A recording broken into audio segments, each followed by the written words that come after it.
फिर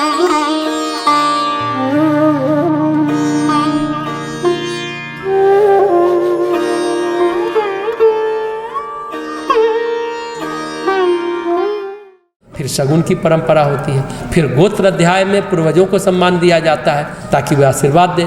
3 पीढ़ी 5 पीढ़ी का नाम लिया जाता है, 16 पीढ़ी तक नाम लिया जाता है कि उनका आशीर्वाद मिले। विवाह उपरांत कोहबर घर में 4 दिनों तक बिना नमक का भोजन दोनों को रहना पड़ता है और खाना पड़ता है। चतुर्थी होने के बाद पुनः संक्षिप्त रूप से सुबह के समय विवाह संस्कार होते हैं, फिर विवाह पक्का माना जाता है। हालांकि अब व्यवहारिक कठिनाई के कारण यह प्रक्रिया थोड़ी मंद हो गई है, 4 दिन तक कोई रुकता नहीं ससुराल में अब, लेकिन अभी भी होती है। दूल्हा दुल्हन विवाह अनुष्ठान के दौरान ही एक दूसरे को समझ पाते हैं, जो वैवाहिक जीवन को सुदृढ़ और मधुर बनाने में मदद करते हैं।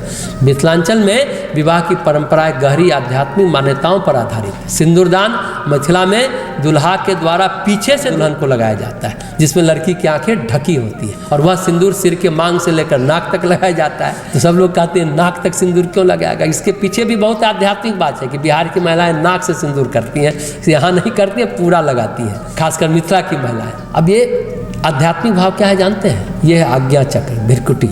आज्ञा चक्र से सहस्त्रार चक्र तक ये है, ये आध्यात्मिक भाव है।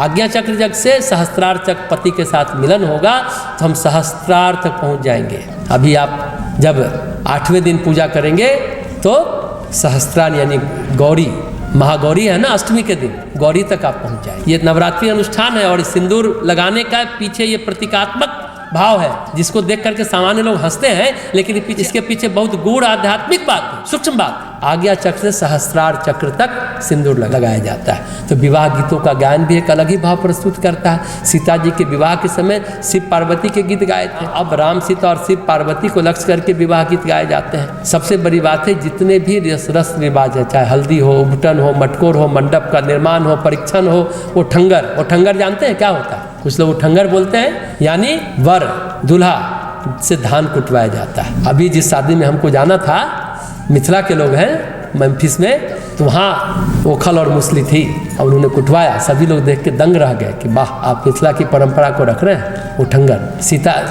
राम में क्या हुआ था? सभी सखियाँ बोली कि आप कुटिए। उठंगर में जो कुटा जाता है धान, एक भी चावल टूटने ना पाए, टूटेगा तो समझे कि आप फेल हो गए। अब लक्ष्मण जी गुस्सा गए। लक्ष्मी बोलते हैं अरे इससे क्या होता है, हमारे भैया को लाइए हम कूट देते हैं। वो तो गुस्साते थे बात बात पर। तो उठंगर यानी दूल्हे से धान कुटवाना, कोहबर घर इत्यादि जितने भी रस्में, इस सब के लिए अलग अलग लोकप्रिय और कर्ण प्रिय ये लोकगीत है, यानी विवाह गीत है। आजकल कवि विद्यापति के गीत भी विवाह समारोह में गाए जाते हैं। इन रीति रिवाजों में पूर्वजों का सम्मान है, पारंपरिक संस्कृतियों का पालन है, परिवार संस्था पर मूलतः जोर दिया जाता है, जो मिथिलांचल की अद्वितीय विवाह परंपरा को दर्शाता है।